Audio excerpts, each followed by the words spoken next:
أعوذ بالله من الشيطان الرجيم. الله لا إله إلا هو الحي القيوم لا تأخذه سنة ولا نوم له ما في السماوات وما في الأرض من ذا الذي يشفع عنده إلا بإذنه يعلم ما بين أيديهم وما خلفهم ولا يحيطون بشيء من علمه إلا بما شاء وسع كرسيه السماوات والأرض ولا يؤوده حفظهما وهو العلي العظيم.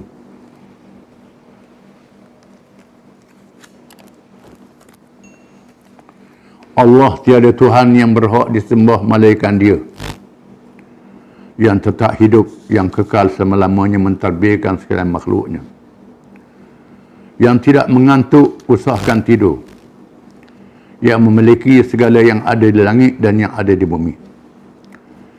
Tiada siapa yang dapat memberi syafaat pertolongan di sisinya, melainkan dengan izinnya, yang mengetahui apa yang ada di hadapan mereka dan apa yang ada di belakang mereka, sedang mereka tidak mengetahui sesuatu pun dari kandungan ilmu Allah, melainkan apa yang Allah kehendaki memberitahu kepadanya. Luasnya kursi Allah, ilmu dan kekuasaannya meliputi langit dan bumi, dan tiadalah menjadi keberatan kepada Allah menjaga serta melihara keduanya, dan Dialah yang maha tinggi lagi maha besar. Ayat ini dikenal dengan ayat kursi. Kan disebut perkataan kursi dalam ayat ini.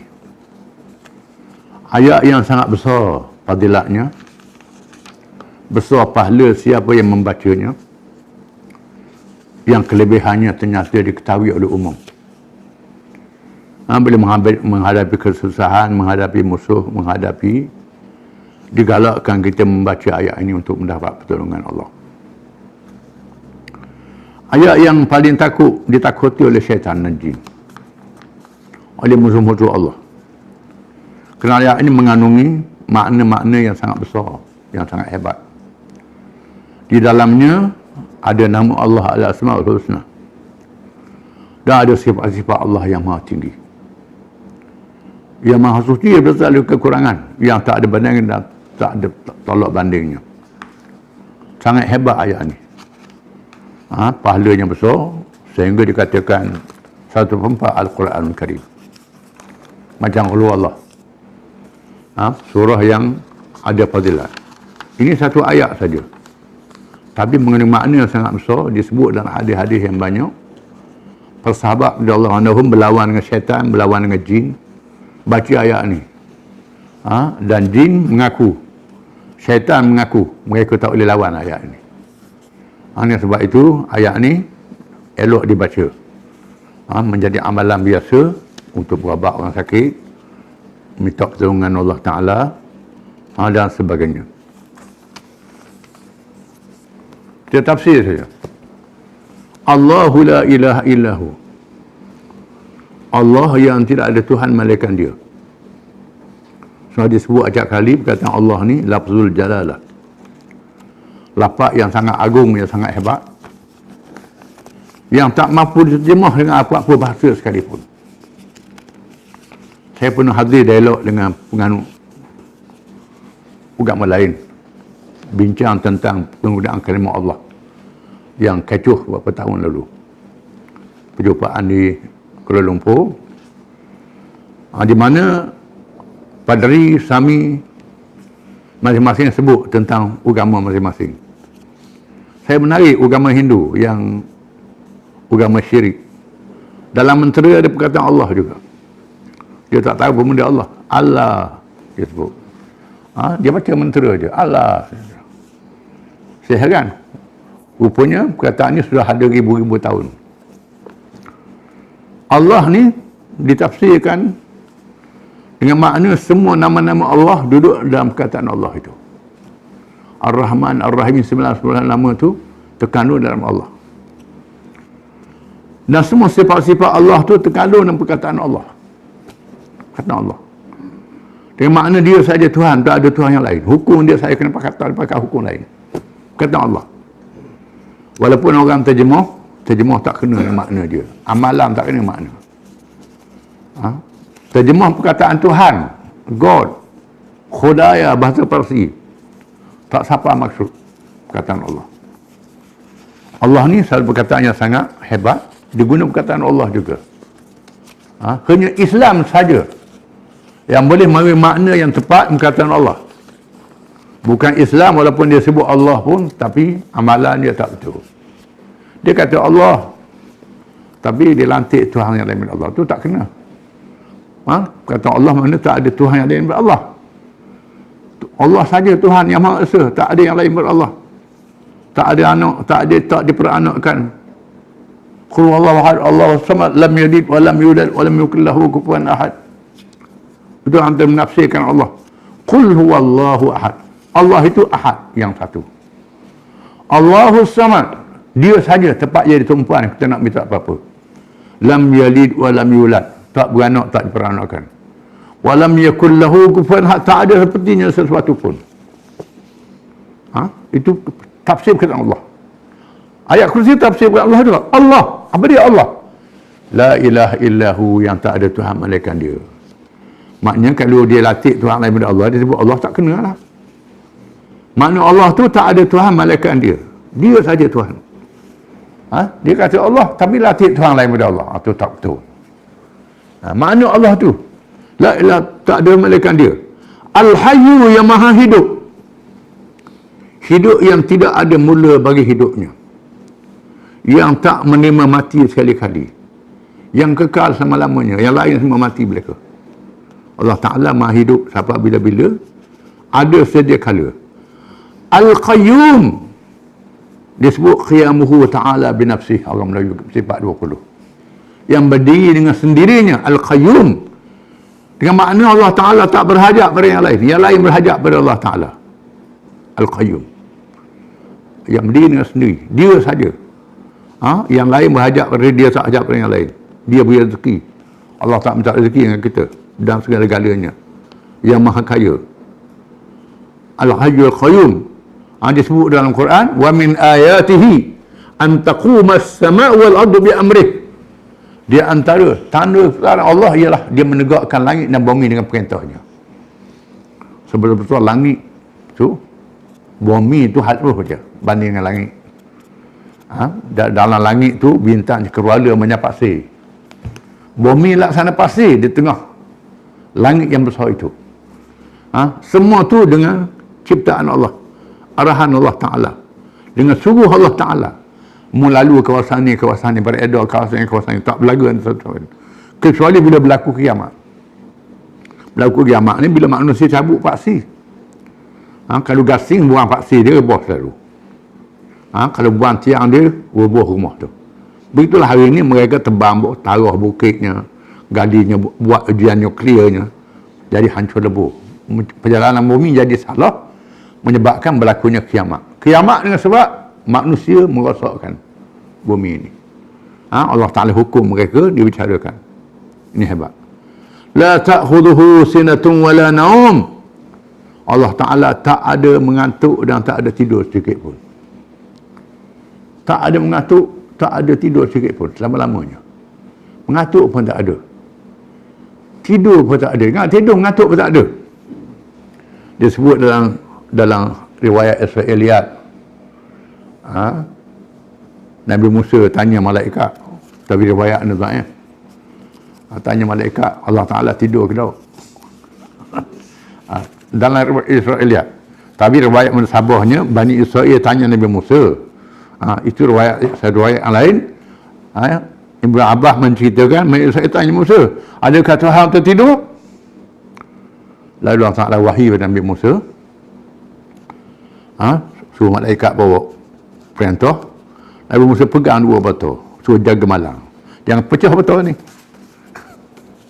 Nabi Musa pun pegang botol. Jangan tidur Musa, pegang botol ni. Pegang botol, sabar malam ngatuk teratuk botol, pecah botol. Pecah botol. Itu ada dalam kisah tafsir sebut kisah tu. Wahai Musa, kalau Tuhan tu ngatuk, hancurlah langit bumi ni. Hancur langit bumi ni. Allah Ta'ala tak tidur, tak mengantuk. Pernah dalam satu majlis, tak apalah kita selengah sedikit, ketika membentangkan hukum hudud undang-undang jenayah syariat, kita dialog dengan parti DAP. Salah seorang di Parlimen DAP, tak perlu sebut nama dia lah, dia tanya saya, pada pandangan dia kata tak pernah sabar. Dia Kristian lah di DAP ni. Dia kata, kami orang Kristian percaya Allah Ta'ala ni adalah ayah. Kita semuanya adalah anak-anak. Tak pernah sabar. Ayah suruh potong tangan anak dia. Saya jawab kat dia, ni cerita dah lama dah, 20 tahun. Masih belum kita bentang hudud Kelantan dulu. Saya kata ke dia, kami orang Islam, Allah ni Tuhan, bukan ayah. Dan Tuhan ni dia sayang pada hamba dia lebih pada ayah sayang pada anak. Saya kata ke dia. Ayah sayang pada anak, mengantuk, tidur. Bila jaga anak, ayah ngemok, ayah tidur dulu. Ayah tidur dulu, mak jaga lagi. Akhirnya mak pun tak tahan. Dengan mak tidur. Allah Ta'ala la tu'khuduhu sinatun wala naum. Allah Ta'ala tidak tidur, tidak mengantuk, jaga hamba dia. Dan Allah Ta'ala sayang pada hamba ni lebih daripada ibu bapa sayang pada anak. Allah Ta'ala. Tiap-tiap detik kehidupan kita ni adalah dipelihara oleh Allah Ta'ala. Ni kita kena sedar. Tak tidur Allah Ta'ala ni. Sepanjang masa. Semua hukum Allah Ta'ala tu sayang pada hamba. Kamu tanya mengapa Tuhan suruh potong tangan pencuri? Tuhan sayang. Kerana pencuri ni penyakit dalam masyarakat. Cuba kamu fikir kalau penyakit dalam jasad manusia satu orang saja, sakit kecil manis. Doktor kata kena potong kaki. Kalau tidak akan melarat ke lain. Mesti potong kaki. Untuk selamat anggota lain, potong kaki, potong jari, potong tu potong ni. Tak ada orang kata doktor zalim. Kerana nak selamat seorang. Ini kerana seorang pencuri. Seorang pencuri, satu bandar tak tidur. Kan pencuri seorang. Bukan sebuah kampung, satu bandar tak tidur. Kan pencuri seorang. Dia ambil harta dengan percuma. Orang bekerja dengan titik peluh, susah payah. Dia ambil dengan percuma. Ini sangat jahat, penyakit masyarakat. Allah Ta'ala tetapkan hukuman dalam perkara yang tak ada hukum lain melainkan hukum itu. Kalau ada hukum lain, yang lebih baik Allah Ta'ala ni tak ada hukum utuh tu, potong tangan. Kemudian potong tangan ni pula Allah Ta'ala melalui huraian Nabi dia yang dilantik, bukan sebarangan. Mesti berapa harga barang tu. Barang murah tak potong tangan, hukum takzir, bukan bebas. Mesti dilihat di mana barang tu disimpan. Kalau orang curi barang disimpan tempat yang tak patut, tak boleh potong tangan, ada syarat dia. Mesti dilihat hubungan pencuri dengan mangsa dia. Kalau anak curi barang ayah, tak boleh hukum. Adik-beradik tak boleh hukum. Jadi putus silaturahim, tak boleh. Mesti hukum takzir, itu saja. Tak boleh hukum potong tangan. Jadi setelah nisab dia, berapa harga barang dia, di mana barang dia letak, baru hukum potong tangan, nilai dia. Yang diambil kira ialah kesan hukum potong tangan itu menakutkan masyarakat. Nakalan min Allah. Cegahan daripada Allah. Bila dengar potong tangan, orang gerun. Orang takut. Bila sebut potong tangan, tak berani, takut. Ini kesan dari segi psikologi. Ini yang penting. Baik, kita hukum penjara. Hukum penjara, ambil pencuri, letak dalam penjara, pergi makan bersama, dia malas, dah molek. Yang pertama, dah molek, dia malas. Duduk dalam dia makan bersama. Satu. Keluar curi pula, mudah makan duduk dalam penjara. Tak payah kerja, orang pergi makan. Satu. Yang kedua, bila penjara dia berjumpa dengan 10 orang pencuri, dia buat mesyuarat dalam penjara. Dia bincang, tukar fikiran. Kalau 100 orang lah. Lepas tu, bila dia keluar dari pasukan, merokok, naik pakat. Daripada pencuri, naik merokok. Penjara ni mendidik lagi orang supaya mencuri. Kemudian bila penjara dia tinggal anak isteri dia. Anak dia siapa dia jaga? Tak ada jaga. Anak isteri yang masalah sosial apa tak? Melarat. Maka Islam menetapkan hukum potong tangan kerana mengobati penyakit masyarakat. Yang tak ada ubat malaikat itu. Bila dengar je potong tangan, maka orang tak berani. Aman. Akan berlaku keamanan. Jangan kamu fikir bila potong tangan tu menyebabkan orang berebut nak suruh potong tangan. Itu tak betul. Kita gambar pada hari ribu berlaku kes mencuri, maka ribu tidak. Bila satu je dengar potong tangan, berhenti mencuri. Ini dia. Ini rahmat daripada Allah Ta'ala. Ya Allah Ta'ala tu sayang pada hamba dia. Jadi tak betul lah. Alhamdulillah. Babuhita alladhi kafar. Jadi hak kafir tu tak boleh nak bercakap lah. Senyap. Dia ikut lain pula. Yang tolak tu tetap tolak. Tidak mengantuk. La taqulu sanatun wala naum. Lahu ma fis samawati wa ma fil ard. Baginya segala yang ada di langit, yang ada di bumi. Semua milik Allah Ta'ala. Dia yang mencipta, dia menjadikan milik dia. Man dalladhi yashfa'u indahu illa biiznih. Tak ada siapa yang beri syafaat pada hari kiamat malaikat dengan izin Allah. Ini cerita hari kiamat. Sudahlah di alam dunia ni, alam yang ada ni, langit bumi milik dia. Di hari kiamat milik dia juga. Syafaat ni pertolongan. Nabi-nabi tak boleh syafaat malaikat dengan izin Allah Ta'ala. Malaikat tak boleh syafaat malaikat dengan izin Allah Ta'ala. Orang yang soleh tak boleh syafaat malaikat Allah Ta'ala. Allah Ta'ala tak boleh izin, tak boleh syafaat walaupun dia seorang Nabi, walaupun dia satu malaikat. Izin Allah Ta'ala sangat penting untuk syafaat pada hari kiamat. Syafaat dengan izin Allah Ta'ala. Ya'lamu ma baina aydihim wa ma khalfahum. Allah Ta'ala mengetahui perkara yang lalu, perkara yang akan datang. Perkara yang di hadapan, perkara di belakang. Allah Ta'ala tahu semua. Apa perkara berlaku sebelum, perkara yang akan datang, Allah Ta'ala tahu. Ini termasuk dalam ilmu Allah Ta'ala. Sifat Allah Ta'ala, sifat ma'ani. Benda tu tak ada, Allah Ta'ala dah tahu. Lain Mu'tazilah. Mu'tazilah kata benda ada baru tahu. Tak ada nak tahu ke mana. Tahu dah tak ada. Mu'tazilah kita baca dalam akidah tadi. Dia tahu tak adanya. Benda yang akan diadakan Allah Ta'ala tahu. Yang akan datang Allah Ta'ala tahu semua. Wala yuhituna bi syai'in illa bi'ilmi. Semua perkara dikelilingi dengan ilmu Allah Ta'ala. Sebab ada halus-halus orang dalam daun berapa. Kita daun dalam pokok kita tak tahu. Allah Ta'ala orang yang halus. Pada daun Allah Ta'ala tahu. Doktor mata kata di mata kita ni ada berjuta orang. Bukan 1 juta. Orang manusia ni kalau sambung nak kata berapa kilometer tak tahu jauh. Orang panjangnya orangnya. Ada orang kasar, ada orang halus.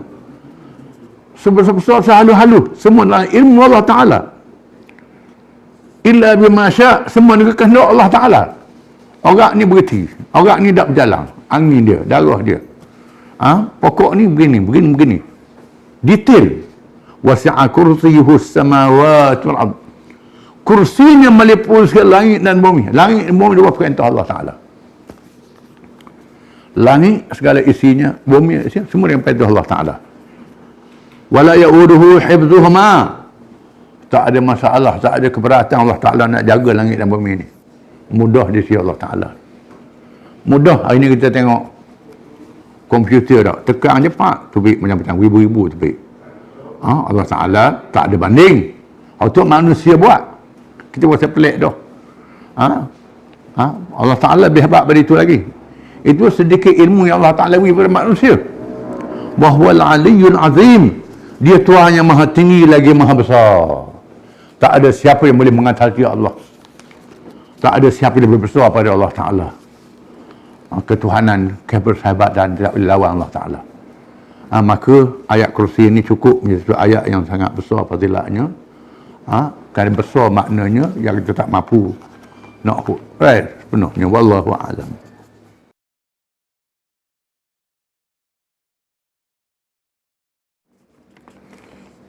A'udzu billahi minasy syaithanir rajim. La ikraha fid din. Qad tabayyana ar-rusydu minal ghayy. Faman yakfur bit-taghut wa yu'min billah faqad istamsaka bil 'urwatil wuthqa la infisama laha Wallahu sami'un alim. Allahu waliyul ladzina amanu yukhrijuhum minadh dhulumati ilan nur. Walladzina kafaru awliya'uhum at-taghut yukhrijunahum minan nuri ila dhulumat. Ulaika ashabun nari hum fiha khalidun.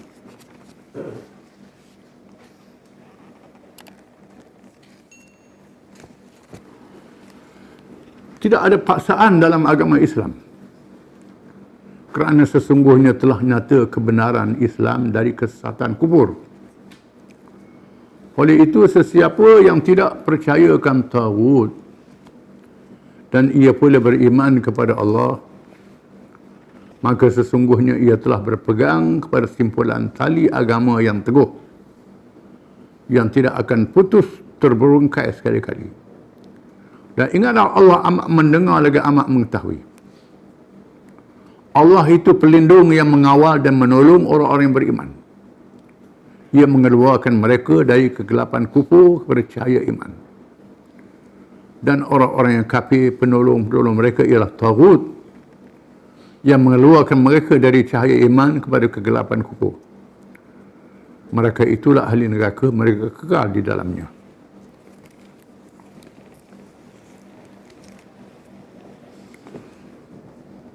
Bahagian yang pertama daripada ayat ini, la ikraha fiddin, tak ada paksaan dalam agama.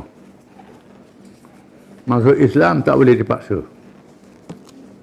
Kerana Islam itu maknanya menyerah diri dengan hati yang ikhlas kepada Allah, mengikut agama dia dan mengikut Nabi dia.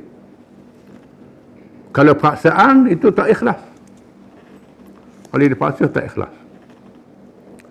Ulama tafsir mengatakan ayat ini ada sebab nuzul, sebab turun. Sebab turunnya ialah apabila terdapat kalangan Ansar, penduduk Madinah, yang sudah masuk Islam, risau terhadap anak-anak mereka yang dijaga oleh orang Yahudi, ataupun anak-anak mereka yang masih menyembah berhala. Dan ada yang menganut Kristian, menganut agama lain. Mereka ni mengadu kepada Nabi, boleh tak nak paksa supaya anak-anak ni masuk Islam? Paksa lah, dengan keras supaya dia masuk Islam. La, Allah turun ke ayat ni, la ikraha fiddin, tak ada paksaan dalam agama. Qad tabayyana ar-rusydu minal ghayy, sesungguhnya telah ternyata petunjuk yang benar Islam daripada kekufuran yang salah itu. Sudah nyata. Islam mestilah dengan hati yang ikhlas kerana Allah Ta'ala. Kalau Islamnya tak ikhlas, munafik orang panggil. Munafik ni jadi duri dalam daging, musuh dalam selimut, bahaya pada umat. Dengan sebab itu jangan paksa orang masuk Islam. Masuk Islam ni hidayah daripada Allah, bukan daripada kita. Kita hanyalah memberitahu, menyampaikan, yang beri hidayah Allah Ta'ala. Allah Ta'ala tahu siapa yang layak mendapat hidayah itu. Jangan paksa, biar dia mikir panjang. Kerana Islam itu nyata, terang hujah-hujahnya. Kalau fikir betul-betul, nah saya masuk Islam lah orang itu. Fikir dengan ikhlas, masuk Islam lah orang itu. Kecuali fikir tak ikhlas, kecuali kerana ada tujuan-tujuan yang lain. Masuk Islam dengan tujuan lain, buat apa? Buat rosak orang Islam saja. Dengan sebab itu jangan paksa orang masuk Islam. Tak ada paksaan dalam agama, tak ada paksaan. Adapun langkah-langkah yang diambil sehingga berperang itu mempertahankan Islam, bukan orang kacau Islam. Rosakkan Islam ini, kita kena lawan lah, bukan paksa orang, tidak. Bahkan bila kita menang sekalipun, tak boleh paksa orang bukan Islam masuk Islam. Biar duduk di bawah pengajaran Islam, jangan lawan. Dia tengok Islam ni ada, Islam ni baik, tunjuk pada mereka Islam ni ada, Islam ni baik. Lama-lama terpulang pada mereka sama ada nak masuk Islam atau nak mati terus dalam kufur dia. Kepada dia lah. Akhirat urusan Allah Ta'ala, urusan kita ialah ajak dia pada Islam. Islam tu nyata terang. dihuraikan lagi tafsirul Quran bil Quran. Quran menafsirkan Quran. Faman yakfur bit-taghut wa yu'min billah, maka sesiapa yang mengkufurkan taghut, taghut ialah yang lain daripada Allah, melampaui batas ketuhanan, sifatnya, zatnya, hukum hakam dan syariatnya. Sama ada syaitan yang kita nampak, syaitan yang kita tak nampak, yang lawan Allah Ta'ala, yang berlagak jadi Tuhan macam Allah Ta'ala berlagak, menganggap dia lebih macam Allah Ta'ala juga, itu taghut. Sama ada manusia ke jin ke apa ke, atau yang dilantik, yang dipuja macam Allah Ta'ala, patung dan berhala, nujuh-nujuh yang dianggap mengetahui perkara yang gaib, termasuklah mereka yang mengadakan hukum sendiri dalam perkara yang tak izin oleh Allah Ta'ala, buat hukum sendiri. Hukum Allah Ta'ala dah ada, buat hukum sendiri. Punya kata pada ini hukum dia lebih baik daripada hukum Allah Ta'ala. Ini taghut, melampaui batas Allah Ta'ala. Sesiapa yang menolak taghut, mengkufurkan taghut, menentang taghut ini, setiap yang lain daripada Allah, wa yu'min billah, dia percaya pada Allah sahaja. Satu je dia percaya, Allah sahaja. Yang itulah ucapkan la ilaha illallah. Asyhadu an la ilaha illallah wahdahu la syarikalah. Lahul mulku wa lahul hamdu ala kulli syai'in qadir. Dia mengaku tak ada Tuhan melainkan Allah sahaja, yang punya kuasa, punya pemerintahan, yang maha adil, tidak ada bandingan dan tandingan, Allah Ta'ala saja. Dia percaya, dia tolak yang lain. Faqad istamsaka bil urwatil wuthqa, maka sesungguhnya dia telah berpegang dengan simpulan tali yang teguh dan kuat. Urwah wuthqa ni ialah tali yang disimpul, yang diikat, dibanding dengan tali yang diikat. Sipukan sipu sekali, sipu dua kali, tiga kali, empat kali, lang fisa malaha, tak boleh hurai lagi, kemak simpulan ini. Barang siapa yang mengaku la ilaha illallah, tak ada Tuhan melainkan Allah, beriman pada Allah, menolak segala lain daripada Allah, dengan hati yakin, iman yang sungguh, macam berpegang dengan simpulan tali yang teguh dan kuat, yang tak boleh dirombak, dirongkai lagi sahabat bila-bila. Wallahu sami'ul alim, dan Allah maha mendengar lagi maha mengetahui. Banyak hadis-hadis menceritakan tentang ayat ini. Di antaranya hadis yang menarik diriwayatkan ulama-ulama tabi'in. Beberapa orang ulama tabi'in mengisahkan bila mereka pergi ke Madinah kerana nak mengaji pada sahabat-sahabat, masuk seorang tua dalam masjid. Satu riwayat kata orang tua dia dah bertongkat. Lalu sahabat yang lain kata, nak tengok ahli syurga, itulah dia. Ahli syurga itu dia. Bila dengar orang kata, sahabat-sahabat lain kata ahli syurga, budak-budak muda-muda ni pun duk pakat gigi. Surah riwayat kata ikut orang tua ni ke rumah. Satu riwayat kata tunggu kat dia sembahyang. Tunggu, tanya dia, beritahu ke dia. Orang lain kata mu ni ahli syurga, orang kata pak cik ni ahli syurga. Marahlah orang tua ni. Mu tentu syurga, syurga ni Tuhan yang tentukan, bukan orang tentukan semua masuk syurga, Tuhan tentukan. Dah orang kata apa nama ni, pak cik ni ahli syurga, kami nak tahu apa benda amalannya. Orang tua ni Abdullah bin Salam, dia adalah pendeta Yahudi yang masuk Islam. Abdullah bin Salam. Yang terkenal kisah dia, dia baca kisah zahir Nabi akhir zaman dalam kitab Taurat. Ulama-ulama Bani Israel menceritakan, kitab-kitab agama dia beritahu dengan tanda-tandanya sekali. Nabi datang ke Madinah, dia ditugaskan untuk berhujah dengan Nabi. Dia beri berhujah dengan Nabi. Dia tanya soalan-soalan. Soalan ni tak boleh jawab melainkan oleh soalan Nabi. Nabi jawab semua soalan-soalan tu.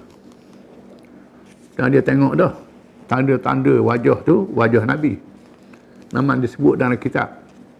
Tandanya bergiang-giang. Dah ada tanda, nak bukti lagi. Soal, setelah Nabi jawab, Rasulullah SAW masuk Islam. Dia masuk Islam, dan dia minta izin dengan Nabi, jangan beritahu dia masuk Islam. Tunggu orang Yahudi cari.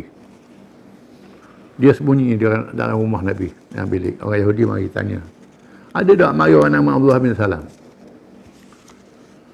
Nabi tanya, siapa dia? Oh, dia orang alim lah. Orang alim kami hormat dia, ilmu banyak. Dia seorang ahli ilmu yang dihormati. Dia tengah puji boleh-boleh Allah bersalam batu baik. Dan kata, inilah Rasulullah. Aku beriman. Tak ada maknanya Allah, Muhammad Rasulullah. Bila dengar begitu maki selalu orang Yahudi. Celaka ni orang celaka. Tadi orang baik ni celaka. Bila salam cerita, dia pernah bermimpi. Satu riwayat kata dia berjalan di padang. Bukit-bukit. Kemuncaknya ada tiang yang tinggi. Satu riwayat mengatakan dia berjalan satu kebun yang subur. Ada tiang besi yang terpacak di bumi yang tinggi melangit. Orang suruh dia panjat tiang tu, dia pun panjat. Panjat nak jatuh, orang tolak. Di ujung tiang tu ada simpulan tali yang teguh. Orang suruh dia pegang dengan simpul tali tu, mau selamat. Dia pun panjat-panjat, orang tu tolong akak dia tu. Pegang dia, simpulan tali yang teguh. Dia cerita ke Nabi. Dia mimpi apa makna? Nabi kata kebun tu agama Islam. Kebun tu agama Islam. Simpulan tali itu ialah pegangan akidah yang benar. Terus Islam sampai mati, Nabi kata. Sampai mati Islam. Masuk syurga lah. Simpulan urwah wusqa, simpulan yang teguh. Ada dalil mengatakan bahawa barang siapa yang berpegang dengan agama sungguh-sungguh macam pegang dengan simpulan tali yang teguh. Simpulan tali yang diikat dengan kuat. Dan malah apa-apa tali sekalipun, kalau nak kuat kena ikat. Kita tambah lembu, tambah kambing, tambah beruk, tambah apa pun, mesti kena sipu di ujung. Termasuklah tali sauh, mesti kena sipu di ujung. Kena ikat. Kena skru, kemah-kemah. Ikat dengan skru dan seumpamanya. Itu ikatan dia. Jangan rombok. Itulah bandingan akidah yang kuat. Wallahu sami'un alim. Allah Ta'ala maha mendengar, lagi yang mengetahui. Allah Ta'ala mendengar, lagi maha mengetahui segala-galanya. Kita tak boleh sembunyi iman kita. Tak boleh sembunyi akidah kita. Allah Ta'ala tahu segala-galanya. Wallahu a'lam.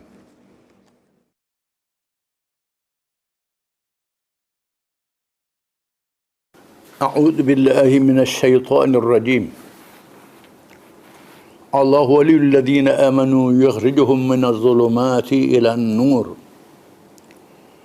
Wal ladzina kafaru awliya'uhumut taghut yukhrijunahum minan nuri ilal dhulumat.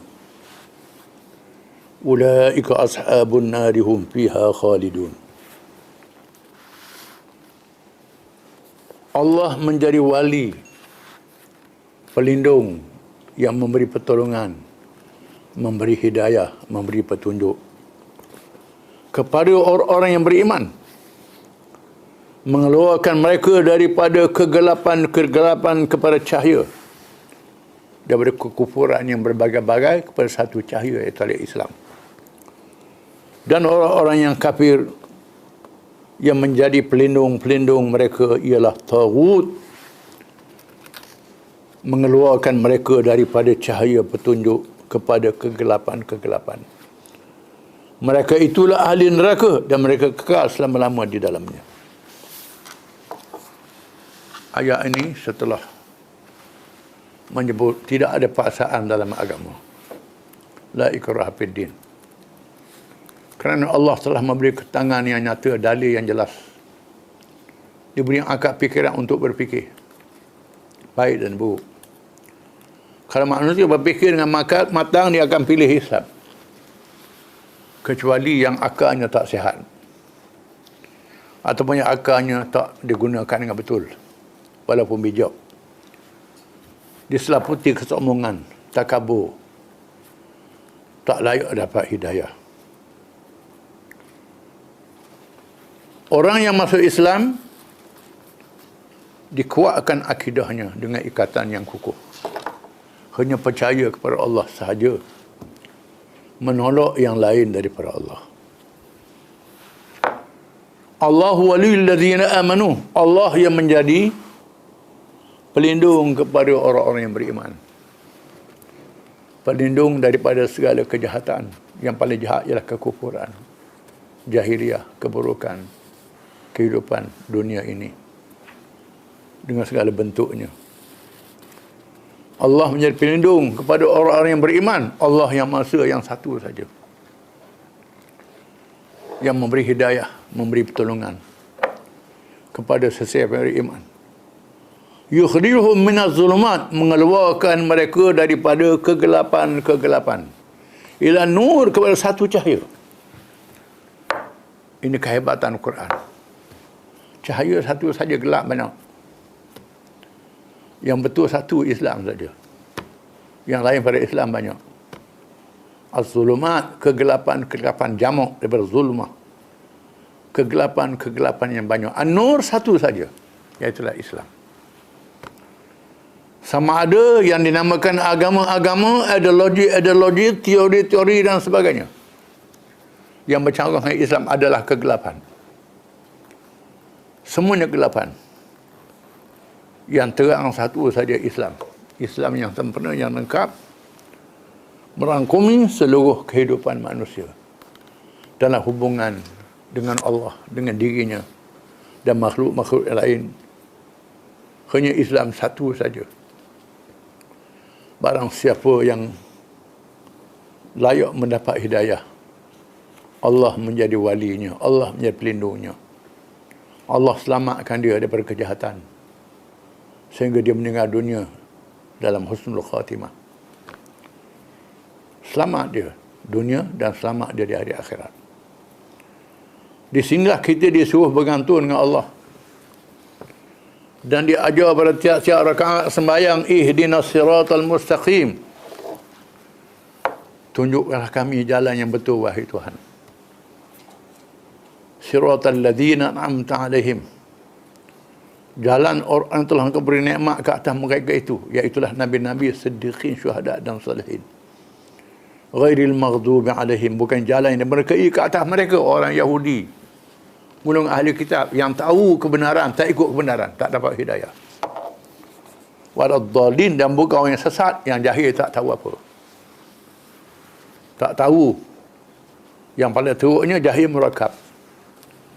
Yang tak tahu, dia tak tahu. Jahil murakab, jahil berlapik. Dia tak tahu bahawa dia tak tahu. Kalau dia tak tahu, dia belajarlah. Ini dia tak tahu, berasa dia tahu. Ini paling sesat. Ketika ajar tiap-tiap rakaat sembahyang, ihdinas siratal mustaqim. Ayat ini dihuraikan oleh wa anna hadza sirati mustaqiman fattabi'uhu wa la tattabi'us subula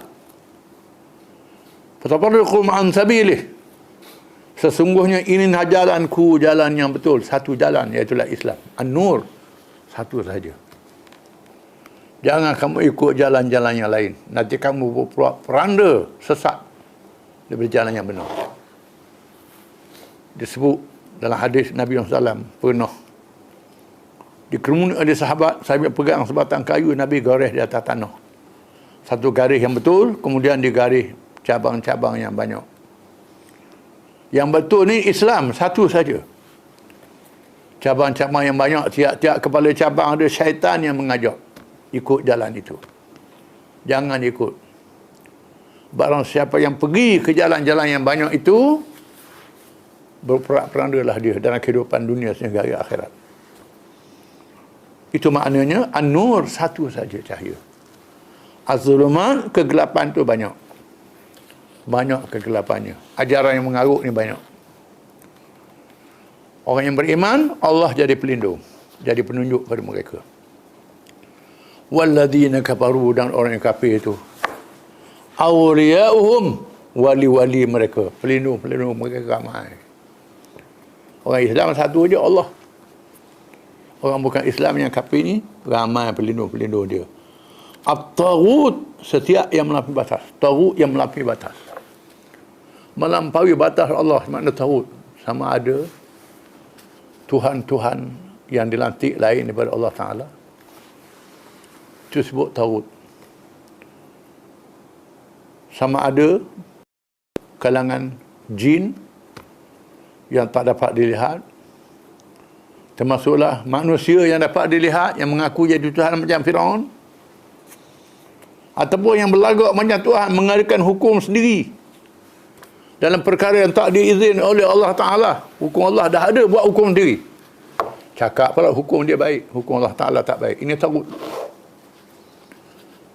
Termasuklah yang berlagak ada sifat Allah bagi dia, macam ahli-ahli nujum, yang tahu perkara yang akan datang,